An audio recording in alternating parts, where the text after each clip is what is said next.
نہ ہم تحریر چھوڑیں گے،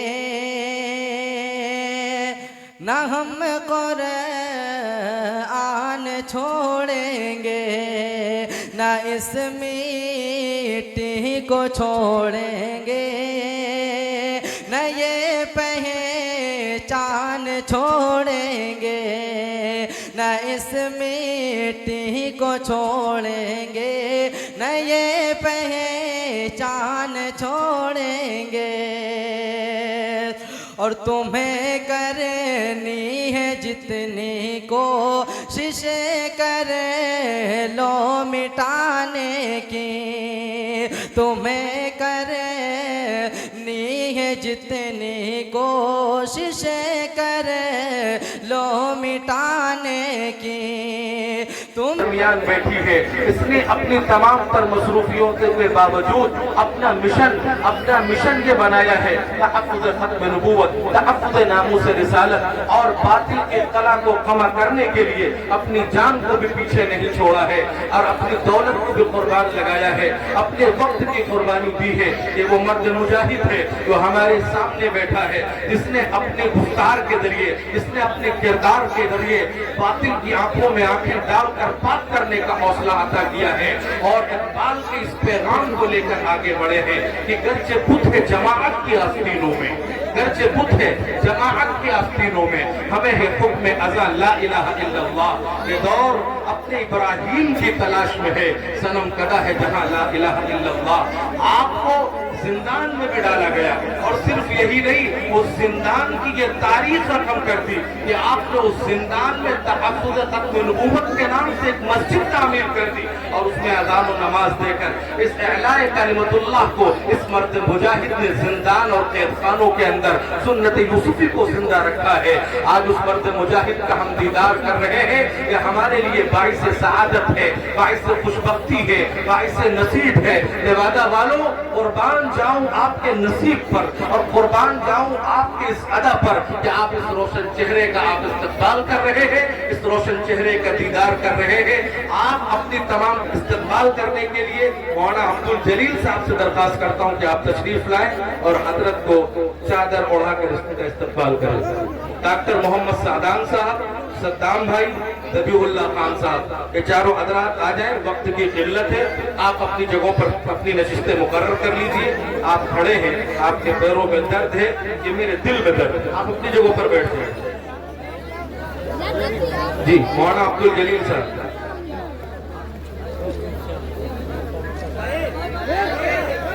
بیٹھ جائیے، آپ لوگ شور نہیں کریے، آپ لوگ بیٹھ جائیے۔ ماشاء اللہ، محمد سعدان، ڈاکٹر محمد سعدان، بیٹھ جاؤ نیچے۔ محمد صدام بھائی، ذبیح اللہ خان صاحب، آپ لوگ بیٹھ جائیے۔ آئیے ہم استقبال کرتے ہیں شیر اسلام جناب حضرت مولانا محمد عثمان رحمانی صاحب کا۔ ایک بار ذرا زوردار نعرہ لگا دیجیے، حضرت مولانا محمد عثمان صاحب رحمانی، شیر پنجاب، شاہی امام، خاتم الانبیاء کانفرنس۔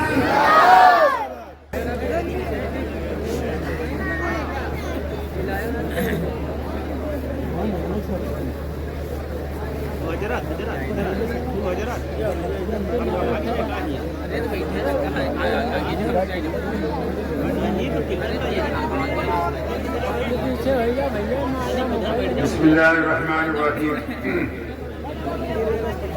شروع اللہ کے نام سے جو بڑا مہربان اور نہایت ہی رحم کرنے والا ہے۔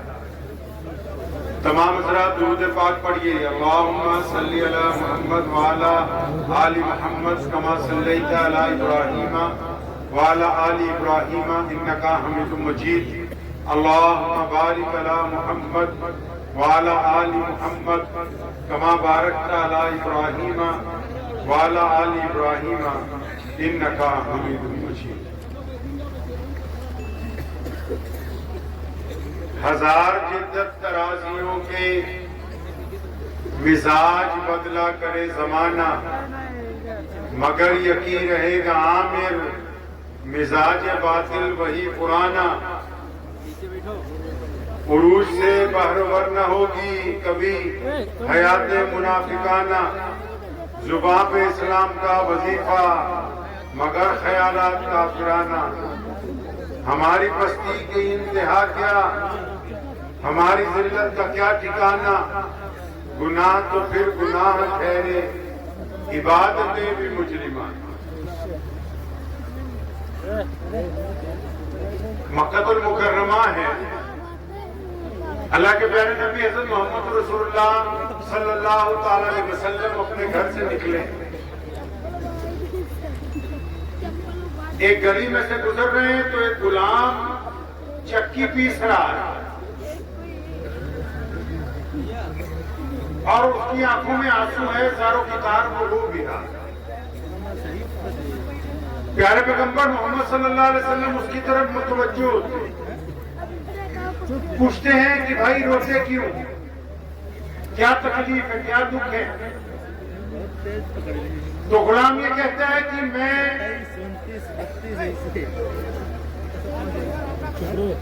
آپ حضرات کی باتیں اگر پوری ہو جائیں، میں نے پہلے ہی کہا تھا تو گفتگو شروع۔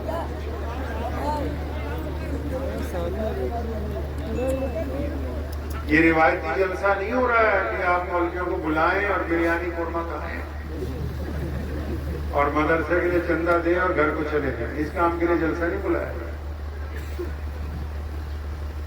اگر ہم اس جلسے سے کچھ حاصل نہ کر سکے تو میرا آنا بھی بیکار ہے، آپ کا گھر سے آنا بھی بیکار ہے۔ پیارے پیغمبر علیہ السلام نے اس سے پوچھا غلام سے، روتے کیوں، کیا بات ہے بھائی؟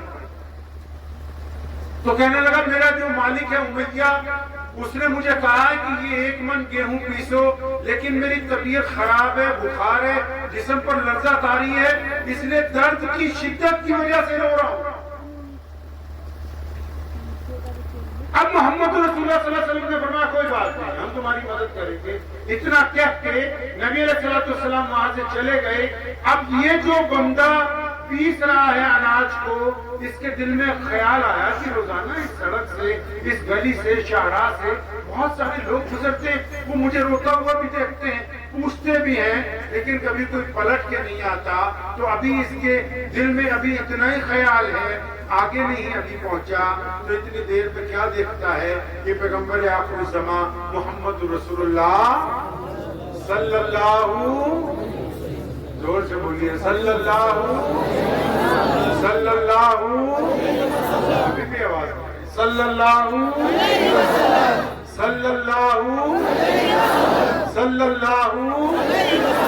وہ دیکھتا ہے کہ نبی آخر الزمان محمد صلی اللہ علیہ وسلم آ رہے ہیں اور ان کے ہاتھ میں کھجورے ہیں اور ایک ہاتھ میں گرم دودھ کا پیالہ ہے۔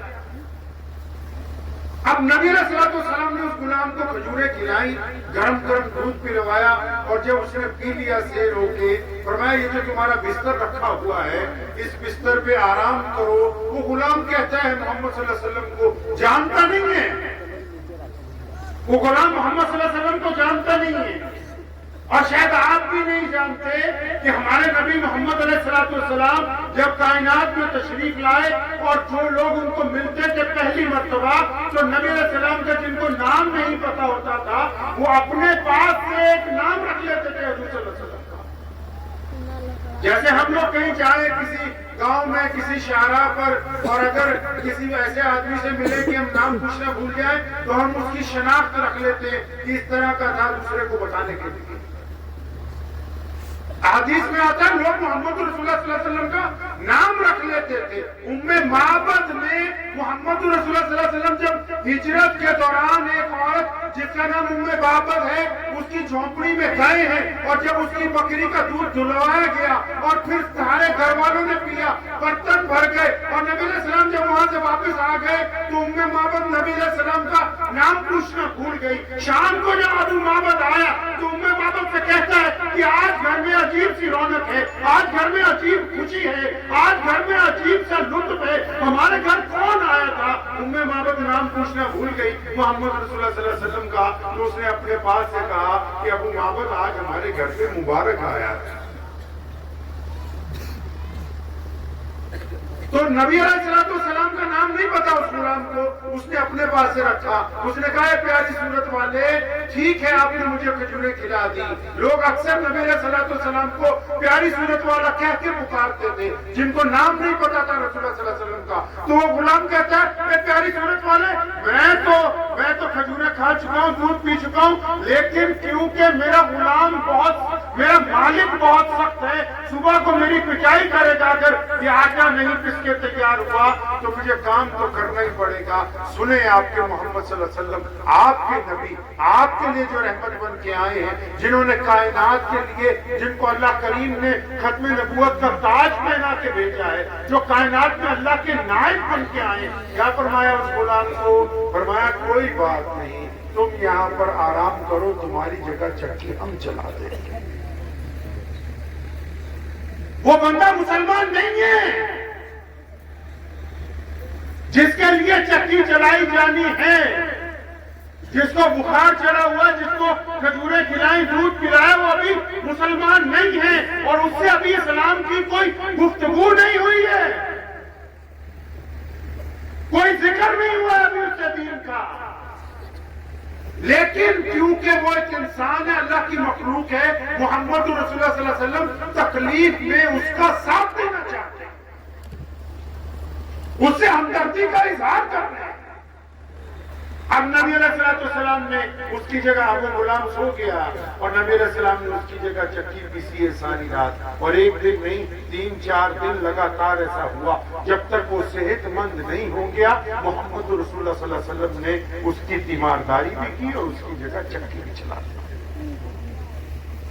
اب وہ چنگا بھلا جب ہو گیا، میرے نبی علیہ السلام نے فرمایا چلو اب اجازت ہے مجھے. تو اس نے کہا کہ میں آپ کو جانتا نہیں ہوں، آپ بڑی پیاری صورت والے ہیں، آپ اپنا تعارف کروائیں. نبی علیہ السلام نے کہا میں تو وہی ہوں جس کے بارے میں تمہارا مالک امیہ، جو نبی علیہ السلام کا بدترین دشمن ہے، کہ امیہ جس کے خلاف سازشیں کرتا ہے. کہا ہاں امیہ جس کے خلاف سازشیں کرتا ہے وہ تو اللہ کے رسول ہیں. اور ہاں میں ہی اللہ کا سچا رسول ہوں. تو کیا کہا اس غلام نے آگے سے؟ کہتا لیکن کہنے والے ایک بات سچ یہ بھی ساتھ میں کہتے ہیں کہ محمد صلی اللہ علیہ وسلم سے ملنا نہیں، ان سے گفتگو نہیں کرنا، ان کے پاس نہیں جانا، کیونکہ ہمارا تجربہ یہ کہتا ہے کہ اگر کوئی رسول اللہ صلی اللہ علیہ وسلم کو دیکھ لے، کوئی ان سے مل لے، تو پھر وہ انہی کا ہو کر کے رہ جاتا ہے. اب جب اس غلام کو پتہ لگا کہ محمد رسول اللہ صلی اللہ علیہ وسلم ہے تو فوراً راضی ہو گیا کہ رسول اللہ صلی اللہ علیہ وسلم میں تو آپ کے دستے حق پر بیعت کے لیے تیار ہوں، اور آج دنیا اس غلام کو سیدنا بلال حبشی رضی اللہ تعالیٰ عنہ کے نام سے جانتا ہے. مکہ مکرمہ کے قریب میں بستی سے ایک بندہ چند اونٹ لے کے بیچنے کے لیے آیا. اب اس نے وہ اونٹ جب منڈی میں بیچے تو جس بندے نے خریدے وہ بندہ اس کے پیسے نہیں دیتا، اس کے گھر جاتا ہے، کہتا کل آنا، کل گیا کہتا پرسوں آنا، پرسوں گیا بولتا صبح آنا، صبح گیا کہتا شام آنا. اب یہ بدو آدمی غریب آدمی ہے، کسی کے جانور لایا تھا کہ چند بڑھوتری کی قیمت پر بیچ دوں گا، کچھ مجھے بھی فائدہ ہو جائے گا، جانور والوں کا بھی فائدہ ہو جائے گا. اب وہ جس کو جانور بیچے ہیں نہ وہ پیسے دیتا ہے نہ وہ جانور واپس کرتا ہے. اب اس نے پوچھا علاقے میں، مکہ المکرمہ میں لوگوں سے پوچھا کہ بھائی یہاں پر کوئی ہے، کوئی ایسی سرکار ہے، کوئی یہاں حکومت ہے، کوئی کوتوال ہے، کوئی پردھان ہے، کوئی گورنر ہے کہ جس کے پاس جا کے میں فریاد لگاؤں میرے پیسے مجھے مل جائیں. تو کسی نے اسے پتہ بتایا کہ حرم مکی میں چلے جاؤ، وہاں ایک طرف روزانہ جو 15-20 لوگ بیٹھتے ہیں. کون بیٹھتا ہے؟ امیہ بیٹھتا ہے، عبداللہ بن جدان بیٹھتا ہے، ابو لہب، عتبہ، ولید اور ابو لہب کی اولاد، یہ جتنے لوگ بیٹھتے ہیں یہ تو سارے بڑے بڑے مکے کے چودھری ہیں. لوگوں نے کہا وہاں پہ چلے جاؤ، ان چودھریوں کے جا کے کہو کہ تمہارے پیسے دلوا دیں. اب وہ بندہ گیا، اب ڈوبتے کو کیا چاہیے، تنکے کا سہارا. وہ گیا ان لوگوں کے پاس تو اس وقت وہاں پہ بیت اللہ میں امیہ، ابو لہب، عتبہ اور ولید بیٹھے ہوئے. اب اس نے جا کر ان سے کہا کہ جناب میں غریب آدمی ہوں, مکے کی مساوات میں ایک گاؤں سے آیا ہوں اور میرے جانور بیچے گئے, اب جس بندے نے خریدے وہ پیسے نہیں دیتا ہے, پیسے نہیں لوٹا رہا ہے وہ. تو اچھا, امیہ نے کہا یہ تو پہلے سے ہی کمیشن ایجنٹ تھا, اس نے کہا اچھا میں پیسے دلوا دیتا ہوں, کون نہیں ہے تیرا پیسے بتاؤ, اس کا نام بتاؤ, ہم پیسے دلوا دیتے ہیں. اب جب اس بندے نے کہا کہ جس نے میرے اونٹ لے لیے, پیسے مار دیے, اس کا نام ابو جہل ہے, تو یہ جتنے تھے سارے ہی ہنسنے لگے ایک دوسرے کو دیکھ کے کہ یہ تو ہمارے ہی چودھری کی بات کر رہا ہے, یہ تو ہمارے ہی بڑے بےایمان کی بات کر رہا ہے. اب یہ آپس میں دیکھ کے ایک دوسرے کو مسکراتے ہیں. تو امیہ کے دماغ میں ایک شرارت سوچتی ہے, ہمارے پیارے نبی کہیے صلی اللہ, زور سے بولا کریے صلی اللہ صلی اللہ صلی اللہ. ہمارے پیارے نبی صلی اللہ علیہ وسلم بیت اللہ سے ٹیک لگا کے بیٹھا کرتے تھے. اب امیہ نے اس بندے کا ہاتھ پکڑا, کیونکہ وہ بھی بیت اللہ کے سین میں ایک طرف بیٹھا ہوا بناتے تھے. دوسرے اس بندے کو اشارہ کر کے کہا کہ وہ دیکھو بیت اللہ کے ساتھ وہ جو سفید کپڑوں میں ٹیک لگا کے بیٹھے ہوئے ہیں, ان کے پاس چلے جاؤ, وہ تمہارے پیسے, تمہاری دبی ہوئی رقم جو ہے واپس منگوا دیں. امیہ نے ایسا اس لیے کیا کیونکہ اس کا ارادہ یہ تھا کہ نبی علیہ السلام, سنو, نبی علیہ السلام کے دشمن کا بھی یقین, امیہ کو یہ یقین تھا کہ اگر رسول اللہ کے دربار میں کوئی جائے گا اور جا کے فریاد لگائے گا تو یہ ہو نہیں سکتا کہ نبی علیہ السلام اس کی فریاد بھی اس کے ساتھ جا کے نہ جائے. تو امیہ نے اشارہ اس لیے کیا کہ نبی علیہ السلام اور ابو جہل کا نعوذ باللہ ٹکراؤ ہو جائے, اور وہ چاہتا تھا کہ ابو جہل نعوذ باللہ ہمارے پیارے پیغمبر علیہ السلام کو نقصان پہنچائے. اب وہ بندے کو کیا چاہیے تھا, وہ بڑا حیران ہے کہ میرا مذاق بھی اڑاتے ہیں, راستہ بھی بتاتے ہیں. وہ سیدھا بیت اللہ میں جس جگہ ہمارے نبی علیہ السلام ٹیک لگا کے خانہ کعبہ سے تشریف فرما ہوتے تھے روزانہ, وہیں پر بیٹھ کے اللہ کی تسبیحات کرتے تھے. نماز سے فارغ وقت میں رسول اللہ صلی اللہ علیہ وسلم بیت اللہ سے ٹیک لگا کے بیٹھتے تھے. تو جب وہ بندہ نبی علیہ السلام کی طرف پہنچا تو آپ صلی اللہ علیہ وسلم کا جب اس نے چہرہ دیکھا, اس نے کہا پیاری صورت والے, میں آپ کے پاس آیا ہوں. نبی علیہ السلام نے جو اس کو دو باتیں ابتدا میں کہی, وہ سننے کے بعد اس کی آنکھوں میں آنسو آ گئے. کیا کہتا ہے پیارے پیغمبر علیہ السلام نے اس کو دیکھتے ہی فرمایا کہ مجھے تو تم پریشان مسافر لگتے ہو اور بھوکے بھی محسوس ہو رہے ہو. اس کی آنکھوں میں آنسو آ گئے, کہنے لگا ہاں پیاری صورت والے صلی اللہ علیہ وسلم, میں تو پریشان مسافر ہوں اور کئی دن کا بھوکا ہوں. محمد صلی اللہ علیہ وسلم نے اس کا ہاتھ پکڑا, اٹھ کے کھڑے ہو گئے, فرمایا بات تمہاری بات میں سنیں گے, تکلیف جو ہے اس کا حل بات میں کریں گے, پہلے تم ہمارے ساتھ گھر چلو. آپ صلی اللہ علیہ وسلم اس کو گھر لے کے گئے, ہاتھ پاؤں دھلوائے اور اس کو بہترین کھانا کھلایا جو اس دور میں دستیاب تھا. جب وہ سیر ہو گیا پھر پوچھا کہ ہاں بھائی اب بتا کیا کام ہے, کیوں رو رہا ہے. نبی علیہ السلام نے جب اس سے پوچھا کیا کام ہے, ادھر امیہ نے ایک جاسوس پیچھے پیچھے لگا دیا کہ دیکھو جب ٹکراؤ ہو تو ہمیں آگے بتانا, ہمیں بتانا کہ کیا ہوا تھا تاکہ ہم بھی تماشبین بن کے جائیں.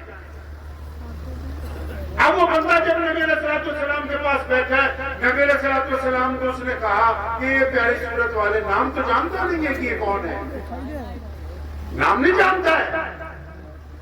تو کہنے لگا پیاری صورت والے صلی اللہ علیہ وسلم کہ میرے اونٹ ایک بندے نے خریدے ہیں, نہ اونٹ واپس دیتا ہے نہ پیسے واپس دیتا ہے, میں بڑا پریشان ہوں, میں ایک غریب آدمی ہوں, لوگوں کے گھروں سے اونٹ لایا تھا, سوچا تھا بیچوں گا, ان کا بھی فائدہ ہوگا, چند پیسے مجھے بھی بچ جائیں گے, لیکن یہاں معاملہ برعکس ہو گیا, میرا مال بھی چلا گیا اور میرے جانور بھی چلے گئے, دونوں چیزیں واپس نہیں.